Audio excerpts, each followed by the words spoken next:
I ask you to keep what you are about to read and hear to yourself since it's regarding an illegal activity I was once engaged in.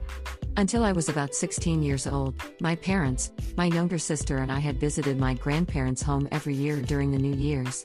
Limited for that time of the year, a quiet countryside house of my grandparents would turn into a family casino.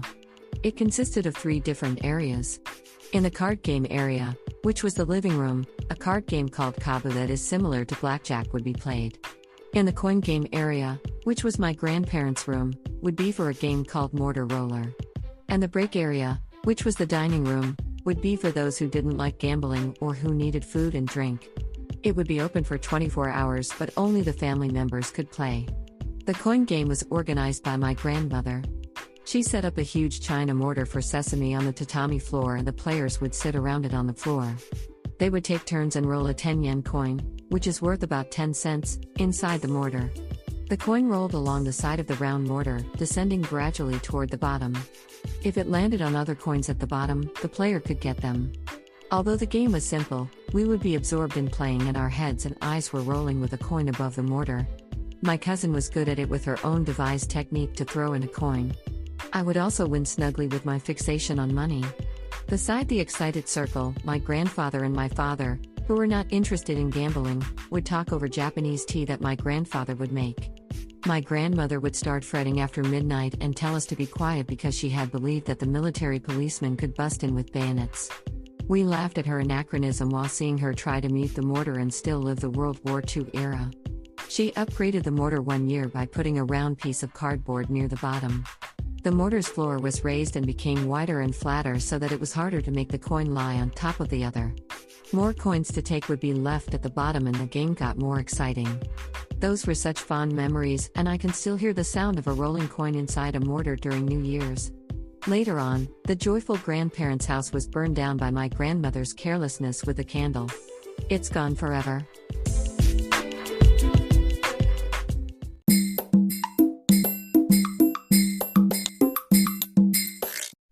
Audiobook, Japanese Dream by Hidemi Woods on sale at online stores or apps.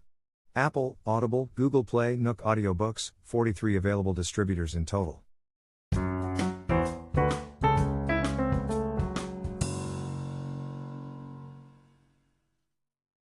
It's about a strange sister I encountered back in my school days.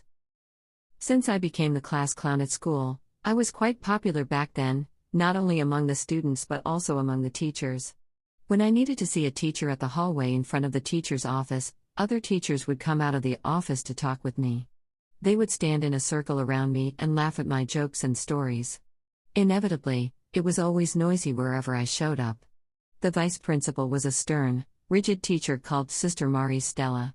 She was the oldest sister at school and dressed in a traditional, old-fashioned Catholic gown. She was strict to students and teachers alike. Everybody tried to keep away from her because she always reproved someone for something. She would appear wherever people were buzzing, to shut them up. She had recognized that I was often a seismic center of the buzz and given me a look of you again.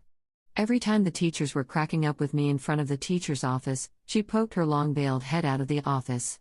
That was a signal for the end of the show. Teachers would disperse quickly while I stopped talking. Sometimes we failed to notice her and she stood behind the circle listening to me.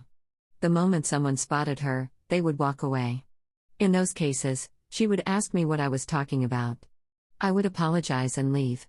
And one thought occurred to me. She didn't come out to reprove us. She might want to join us. Even after I realized that, I had no way to keep talking once other teachers ran away. As a result, we just kept leaving when she came up.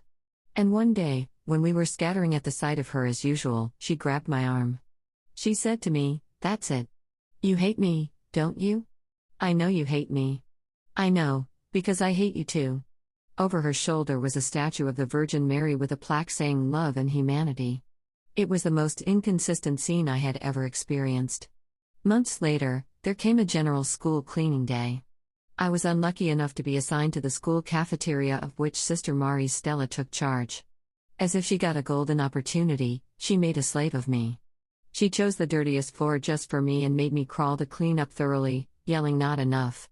Do it over. Repeatedly. I felt her revenge so strongly. Given the hatred and now the revenge, I deepen the mystery of Catholic sisters.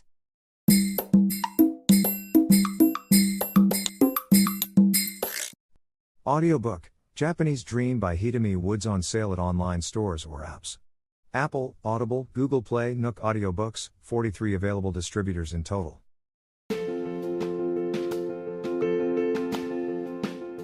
Audiobook, The Family in Kyoto, One Japanese Girl Got Freedom by Hidemi Woods on sale at online stores or apps. Apple Books, Google Play, Audible, 43 available distributors in total.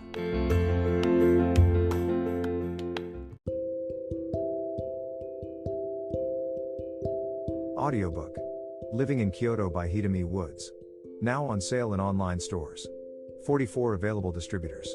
Apple, Google Play, Amazon Audible, or else.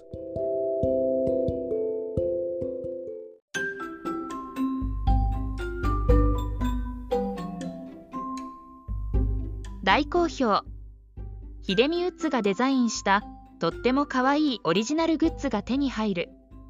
トートバッグ、缶バッジ、ステッカー、T シャツ、トレーナー、パーカー、文具、その他いろいろ、エリゼン .com で見てみてね。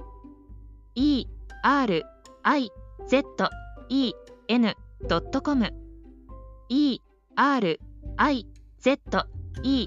erizen.com エリゼン .com。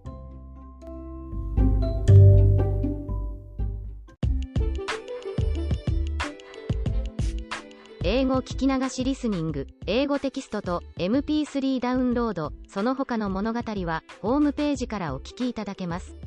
88thpp.com 88thpp.com